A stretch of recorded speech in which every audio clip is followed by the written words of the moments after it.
Just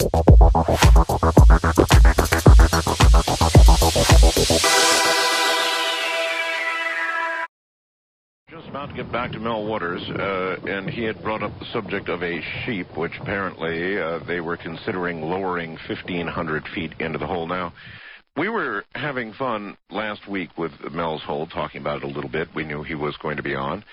And somebody said, well, why not toss a cat down Mel's hole and see what happens?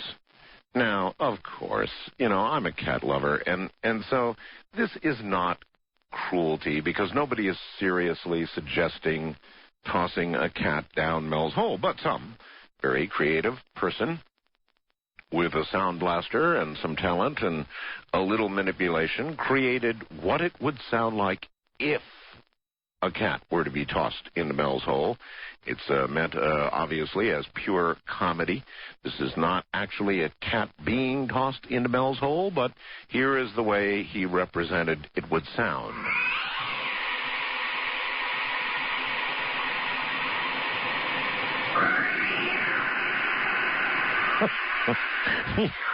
It's the second one that gets me, not the first one. The first one is pretty good, as you hear the sort of the echo of the cat disappearing down the hole. It's the second little one. There he goes. That was what somebody thought it would sound like, Mel. Oh, my goodness. Anyway, so you decided that you would lower a sheep 1,500 feet down as low as the ice had gone into the hole. Well, we had decided that we were going to take the sheep and put them in a crate and lower them into the hole. We led the sheep to the hole, and it just started freaking out. I mean, we didn't make... Like every other animal. Yeah, but I mean, it was like totally... Not happy. It was not happy, and I have a lot of respect for animals, and it's amazing what animals really know, and what they sense. Well, you're right about that. And so, if it was terrified, it was terrified. So the bass got the sheep away from the hole, and again, a lot of what I'm going to say now, I am thoroughly ashamed of. And that's all right. Just give us the raw truth. He basically stunned the sheep by knocking it between the eyes. Got into the crate. Got the cable and line hooked up to it, so it was all securely attached. And right. Just about when we got to the hole, the sheep just started making horrible noises. So he stunned it, but he didn't kill the sheep, okay? He just knocked it out. Yeah. So it was live when it went in the box, and then it stirred when it got to the hole. Yeah. Anyway, it was just making the worst god-awful noises. We were getting it about ready to let it go into the hole. Yeah. And even though it had been hit in the head? It stirred by the time we got it crated up into the crate. There was enough room for it to lie down, and I guess if it wanted to, it could stand up. I don't know.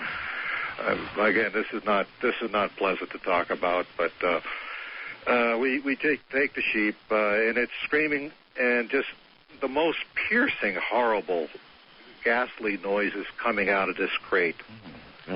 Until we get it right over where we're going to let it into the hole, and then everything just stops, dead silent. There's not a sound coming out of that box. There's movement coming out of the box. You can still tell. But no sound. There's no sound anymore. Well, there's something about this hole and sound, isn't there? I guess we will make that assumption.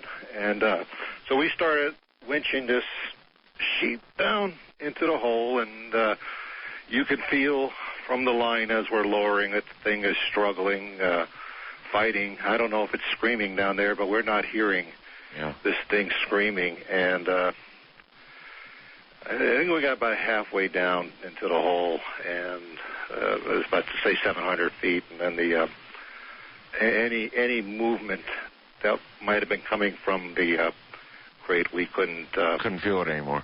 No, we couldn't feel anything. So I don't know at 700 feet or so, about half the line, what happened over there. When we got to at this point here, the original experiment with the ice, we were kind of nonchalant about it. We just kind of lowered down there.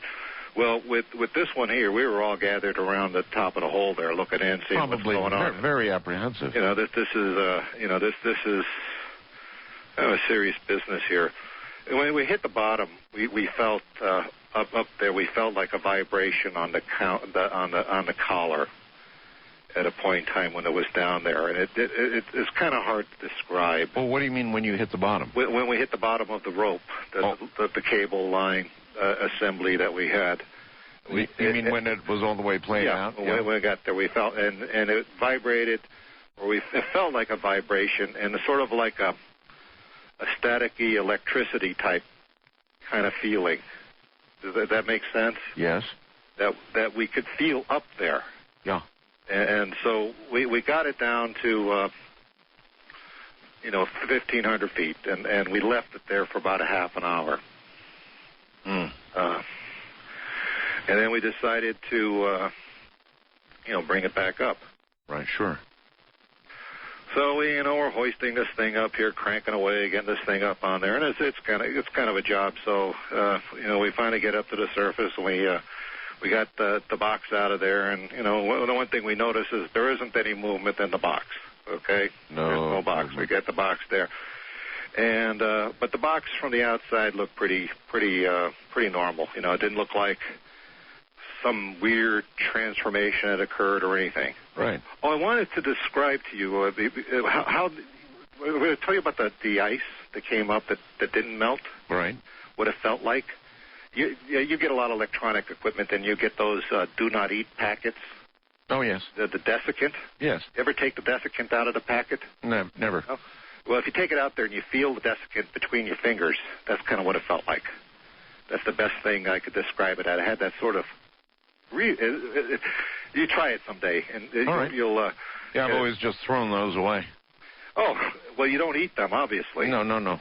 Okay, so I just struck me there that I'm trying to describe this thing in the detail that I can, and so I just led back to the desiccant. But we open up the crate, and the sheep is dead. It looks like a sheep. Okay, it looks like a normal sheep over there, and it's dead. It's dead. There's no sign of life. You poke at it. There's nothing going on with this sheep here. He's dead. Well, I'm saying here, but that's a generic he. And I don't know from sheep. Okay, you show me a sheep, I can't tell what it is. Gotcha. Me either. Okay, but we take it out of the box, and the one of the Basque lays it on the table that we have over there, and he is going to dissect the sheep. Oh. Now, on the outside, the sheep looked just fine.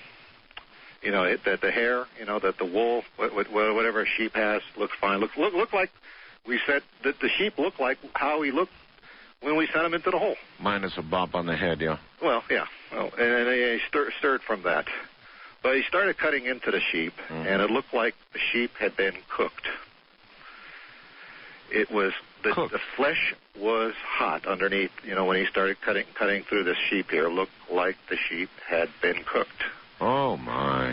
Now these Basque guys, they're pretty good at butchering a sheep there, and they know their way around a sheep, and so they pretty much can butcher and they know what to expect when you open up a sheep.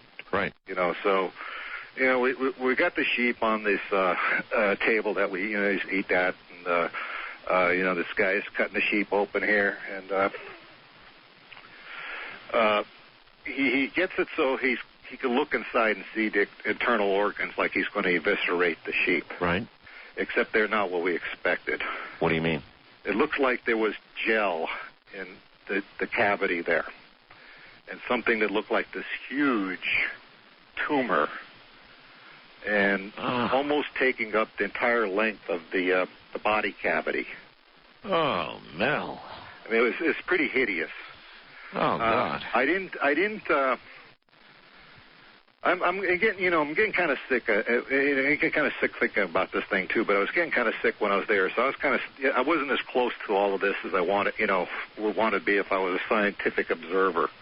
but there's this huge tumor taking up most of where the internal organs would be, so forth, the heart, the lungs, whatever parts a sheep comes with, they weren't there. And what are these Basque guys who are doing this saying at this point? Well, some of them are muttering plenty of expletives over here. Uh-huh. And they're freaked out there. And I remember saying, "See, I told you didn't want to go into that hole." That's right. And the two guys who volunteered my first hour are probably rethinking it right now, too. Well, if they want to collect on some life insurance, fine, go for it. But that's what one of them said, yeah. Anyway, so we got this gel, and the guy's good with a knife here, and he kind of is able to get the tumor out of this thing here. Yeah. And I say it's about as big as the sheep's cavity. I don't know, 2 feet long. In other words, the tumor was almost taking up the entire inside of the... Oh, ugh. Okay, so you got this tumor, and we could see that the tumor had some movement to it. What? Yes, it had movement to it, and I'm going to describe it like a heart beating. Oh. There's not a beating of a heart, just like a pulsing from this tumor. A pulsing tumor. Oh, okay. My God, Mel. So we get to the point where we got this tumor out there, and he's working on trying to cut it open. It's like really a tough thing to cut into, but he was finally able to get into it. Yeah. And boy, I'm going to tell you here, he opens it up there, and inside this tumor is what it appeared to be a fetal seal. Like a fetal what? Seal, like a pinniped, a thing that lives in the ocean that balances balls on his nose. Yes. It's about 18 inches long. It's got the flippers on it, and it looks like a little seal.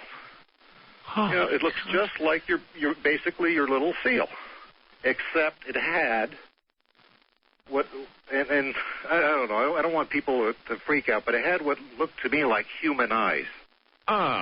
Like a human being. I mean, you know what like cat eyes look like? Oh yeah. You know what dog eyes look like? Oh yeah. I don't know what seal eyes look like, but I know what human eyes look like. Sure you do. And this thing looks like it had human eyes. And the thing was alive, but it was connected to the tumor, like with this umbilical cord. Holy mackerel, Mel. And we could see the seal moving his eyes, and I'm calling it a seal, okay, but I have no idea what the heck this thing is, okay? I'm calling it a seal. But it's opening its eyes, it's closing it, the flippers are moving, it's still connected to its tumor there. And then I noticed that it seemed to be studying us. It seemed to be looking at us. That was the feeling I got. It seemed to be regarding us while we were looking at it. And so that's the feeling I got off of this seal. And then this thing separated from the tumor without our assistance. We thought, well, maybe we'll cut this thing free. Right there on the table. It's right there, and it moved about a little on the table. Yeah. So we're all standing back at that point because this thing is loose. I'll be way back. And we're watching this seal, and again, that's the only way I could describe it because it looked like a seal to me. Human eyes. And then I felt, I just felt I was in the presence of something extraordinary, something beyond extraordinary, something like I don't know. I'm not a religious man, but it felt in that category of having a religious thing there. This was just such a stunning thing to witness. Well, something that far from our understanding would appear to be magic or religion or whatever you want to call it, I'm sure. Yeah, so what God's name happened to this thing? Well, we left it there, and it began to, it just kind of looked at us there, and, one of the Basques suggested we kill it, and, just kind of club it, and unfortunately, and... Is that what they did? No, basically cooler heads prevailed. The thing was moving around on a table, and it finally moved to the edge of the table. Yeah. It was kind of like struggling, but it got to the edge of the table. Yeah. and it looked like it was going to fall off. Right. So I go up to it at this point because I'm just like out of my head with I don't know what I'm in the presence of. And it looked directly at me when I got up to it, and it seemed, it seemed to have a contact with me. And I got this compelling feeling to pick it up and place it on the ground. And I did that. I took this thing and I put it on the ground by a table. Yeah. My hands were slimy from the seal because it had like this goo that was not only in the cavity but also inside the tumor. And I'm just calling it a tumor because I have no vocabulary for this. Right. And I just moved my hands past my face before I decided to wipe them off on the rag at the table there. Right. And it smelled like ozone. Like ozone smells like? Ozone. Of course I do, yes. That's what it smelled like because I thought it would be some like sort of weird organic-y smell. Yeah. Some sort of like disgusting. I just thought it would smell disgusting. It smelled like ozone. Okay. So this thing is lying on the ground, and we're all looking at this thing here, and it's like looking at each of us in turn. In other words, intelligently. Yes. Yes. We must have been there just absolutely transfixed by this, I'll call it a creature now, for like 2 hours. What was it doing during those 2 hours? I mean, studying each one of us. It wasn't moving around that much? Just its head. Because we had gathered this cowardly, but a safe distance away from it, but not too safe, So we could easily see it, and it could easily see us. Because at this point here, even the bravest Basque were like, kind of freaked out. I'd have been long gone, Mel. Well, again, the Basque are great. All right, well, have no fear. Hold it right there, Mel. Here's this thing on the ground now. Not moving around much, but carefully studying each and every one of them, who have by now retreated to a safe distance. That's where we'll pick up when we...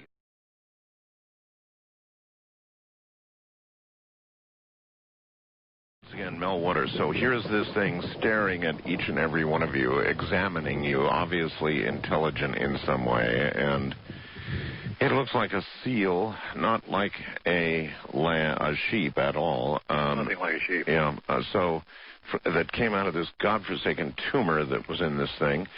What happened?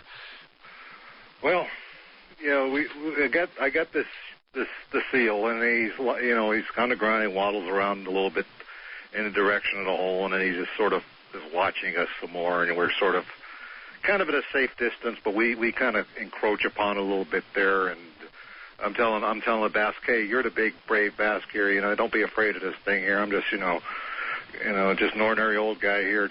We went up to it there, and it just looked at us here, and the look that it was giving us was the only way I can describe it. It was like the most compassionate look that I'd ever seen from any face. Mm-hmm. It just the way the eyes were looking and feeling this, and so some amount of time elapsed, and the little seal there starts to waddle again towards the hole, and I get this feeling that it wants to go up on the ledge, on the collar. Right. So I pick it up in my hands and I set it right there on there, and it moves around a little bit, and then at this point we're pretty comfortable with this thing. I am. And my comrades there are pretty comfortable with it. I mean, we're not like freaked out anymore like we were. And maybe it's just, we're over the shock, or maybe we are in shock. But that look that was giving us, it didn't seem like an evil thing or a horrible thing. It seemed like... I'm sure you were in some state of shock. Yeah. So it's up there, and then it moves around. I don't know how. Maybe an hour. He's on the it is on the ledge. The collar. It looks at us. It actually nodded at us. It made like a slow nod. And he turned around and went back into the hole. At this point, we were close to it, so we watched him go all the way down as far as we could see, and we didn't have high-powered lights or anything, so no sound, nothing like that. It into the hole, and that was it. Into the hole, and so we were all just moved, just drained. I'm drained telling you this, Art, because it is such an enormous thing to go through. You realize it sounds like an unbelievable tale from Alien or something. I mean, it sounds... Well, I don't know what it sounds like. You know, all I can do now is to relay it, yep. and then try to stand back from it. All right, question for you, Mel. Does anybody have any photographs of this hole? I went up there from the natives to the hole. I basically camped at that property. Right. I didn't come and go. No one came and go. We had what we had over there. And so we didn't bring photographs. Personally, I didn't want to. I thought to myself, look, this would be great. We get this all on film, on video, whatever. Right. But I did not want to encroach upon what they had. And if they came to me and said, look, Mel, why don't we go to town, go home, get our stuff, and try to video, fine. I would have said that, but I was not going to broach the subject with them. I mean, I did, I mean, to me, it was an enormous privilege to go where I'd gone at that Understood. point. Are you likely to go back to the hole? Yes. You're going to? I will. I will let you know that we at first we decided, we thought we would bury the sheep's carcass and the tumor. Yeah. We still had that, and we decided it was just best to take the whole thing and put everything back into the hole where it all came from. Yeah. So I just, we just let it be. We had a tarp on we just dumped the whole everything back into the hole where it came from. I didn't know what else to do. We thought about burying it, and it just didn't, I don't know, it just didn't seem right that I thought it would, and so that's what we did. I want to tell you something that is I believe, related to this experience. All right. And that is, prior to going to Nevada, and this was in late August, I was diagnosed with a particularly lethal form of esophageal cancer. Oh, I'm so sorry. This was a like the kind that you have 6 months to live, but, they're just telling you that. That there's, like nothing they can do about it, but it was very fast growing. And one of the reasons I came back here was to see the same doctor, because I started feeling a lot better. And my last examination with the doctor finds me cancer-free. I can't explain it. Then you could document this, right? Because he had yes, because they had whatever stuff diagnosing the cancer, and I went back to the doctor, and they could find no evidence of any cancer. Is it your feeling that your proximity to the hole or something about the hole changed this? I think it was the seal. The seal? I think it was the seal. The seal? I described this thing as this huge tumor. And that's what I had. But I described it as a tumor because that was the only vocabulary I had to describe it with. Gotcha. And I handled this. Well, that's right, you did. And I smelled the ozone from it, and it just, the look that it gave me, there was something going on. I can't say, look, I was communing with the seal and I was, had this conversation with this seal. No, I can't say that. But what I can say is that I had this feeling of such incredible compassion from this seal that ultimately went back into the hole. We just said, that was it. And what was the conversation like after all this was over, Mel? Between the Basques and the Native Americans and yourself. Okay. Well. First of all, the Basques that I were with, they were young guys, okay, and I think before this kind of your kind of shiftless sort of characters, partiers and all of that, and they were like just profoundly moved. I mean, they were just had stuff going on in their mind after that they had been to another place, another time, anything. Their reality had been all changed. Now, I had the opportunity before I left Nevada to speak right before I left. I went back into civilization and spoke with a Basque elder. Yes. And this was the elderly fellow that I was referring to that told me some of the history of that he was in there, he remembered it from being a young man, and he described it to me and all of this stuff here. And we had because his thing was he himself would go there to that area for spiritual connection, that there was something very spiritual, very primal that was going on. He was a tough guy to talk to in some ways because he was more schooled in Basque than he was in English, but he got English out enough for me to understand. And so we talked actually at great length about the meaning of this. We did have some of the Native American people that I was work with at that particular thing. This is kind of like a party sort of atmosphere out there. We were drinking what they like to drink, and and eating the good Basque food and all of that. And it was a good experience there to kind of decompress from all of this. And so, but he could not relate to me any experience like what we had, except he knew. He almost expected what it was that I was telling him. He just totally, firmly, completely believed what it was that I was telling him. There was no surprise to him at all in this thing here.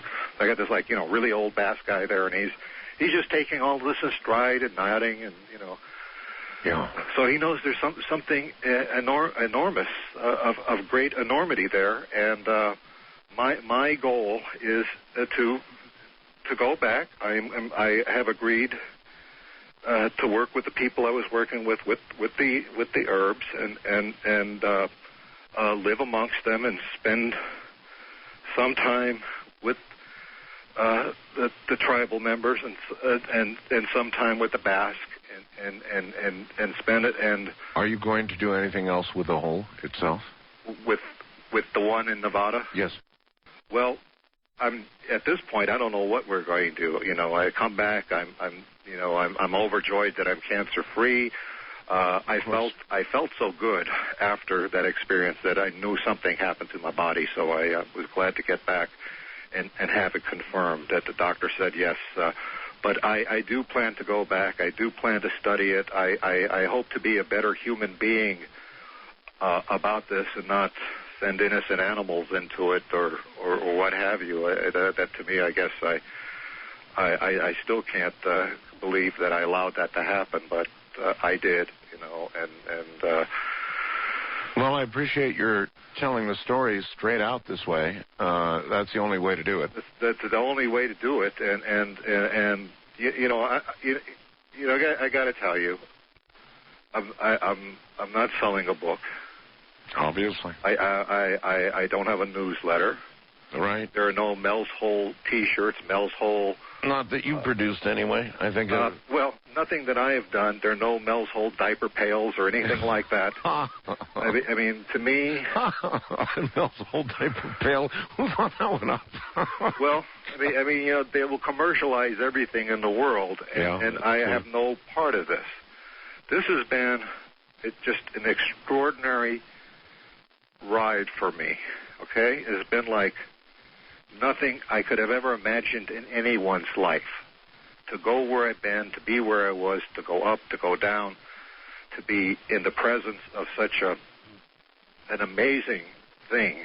And my only goal is to leave a permanent record of what happened. Well, how closely are you willing to identify the location of this new hole? Well, just northern Nevada, is that? I'm going to put it there. I don't want the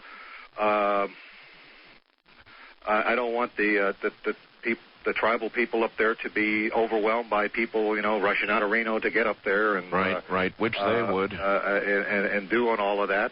I am going to go back. Do you think you could politely approach the Basque and, without identifying the specific area, get photographs? If I feel comfortable, I will do that.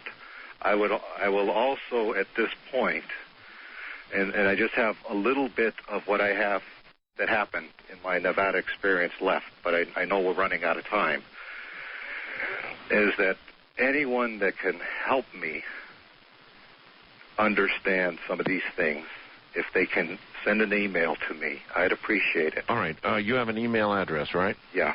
It is Mel Waters. Right. At ATTBI. That's like ball igloo. BI. ATTBI.com. That's Mel Waters at ATT. That's Tom. Right. B as in boy, I as in India. ATTBI.com, right? Right, and Mel Waters at ATTBI.com. What is it you want? I cannot promise, like a whole, like to maintain a dialogue with people, but well, what do you want? For other people out there that have had any type of understanding of this that can make some sense to me, that knows what's going on, I'm going to listen with fascination to your program on the Hollow Earth business. Yes. Because that's something I don't know about, but I sure like to know. Well, there may be a relationship, obviously. And so that I'm going to look at. But I mean, what do you want in email? Do you want some support? Do you want? Yes. You're going to get media contacts. What I really want is the people that have good, serious opinions about this. That understand some of this. That I described a lot of things that occurred. I don't understand any of them. I only described them. Going back to what I started with, talking about Ellensburg and bringing it up to today. Yeah, I get it. I'll put it out. You want somebody who might understand all of this, and that may have been studying these types of matters, that have had theories, whatever. That's good. But I'm going to be away from civilization for a good part of time, so it's going to be difficult, because I'm going to be going back probably mid-February, mid-March, somewhere in that timeline, and then I'm going to go up there for a period of time. I'll probably give you another contact when I get back to some sort of civilization, probably from Nevada, but I probably will get in touch with you again. Okay. By all means, Mel, please try and see if they will allow you, without identifying the area, just to get some kind you just want like a photo? Some kind of photographic evidence, okay. Yeah. Now I'm going to be afraid that people are going to be scouring that terror server now that I get that out there. Well, they probably will. I want to bring the final thing, because we were talking about the Basque elder that I was talking to. And it was a very profound experience for me to talk with him. And though he was not that much older than me, I felt that he was a great deal older than me. Wiser. Beyond that. So I know I could respect that. But we were sitting, there and talking well into the night, drinking that good Basque drink that they like to drink and all that good stuff. Yes. And he got tired, and he was going to retire for the night. And he took my hand, to clasp it. And in my hand, he put something in my hand when he was leaving. Yes. And he closed my hand. Yes. And he just told me, put that away. So he said, put that away. So I put it in my pocket and sat around talking with his family. And someone said, aren't you going to look at what, the great-grandfather gave you? Uh-huh. And I said, oh, okay. And so I take it out of my pocket, and it's a 1943 Roosevelt dime. They told me he had found a similar packet of Roosevelt dimes. Oh, my God. Up there in Nevada, Chinese red envelope, and they said, and I said to him, I said, you know how valuable this thing is? I said, you know what this would sell at a coin auction? They said, no, you have to have it. You need to have this. Do you have it now? I have it. It's in my hand as we speak. How about a photograph of that, Mel? If I can scan a 1943 dime, yeah, you will have it. Or get somebody who's got a really good quality digital camera, go to the macro setting and take a very close photograph of it. Close up. But can you do that? I will do everything I can to do that. You know my email address, right? Yes, we can do that, and but that's what he left me with. And he said to me that it was very, very, very important, or they told me, because they finished the rest of it, told me this is something I had to have. Now, I hadn't told them anything. In fact, outside the fellow in Ellensburg, no one else knew about the dimes and the red envelope. But he found one out there, and he had it for years. I think he had it since the 40s, to be honest with you, late 1943. Mel, all I can tell you is we are out of time. This was one hell of a story. I am drenched. I can tell. I can hear it in your voice.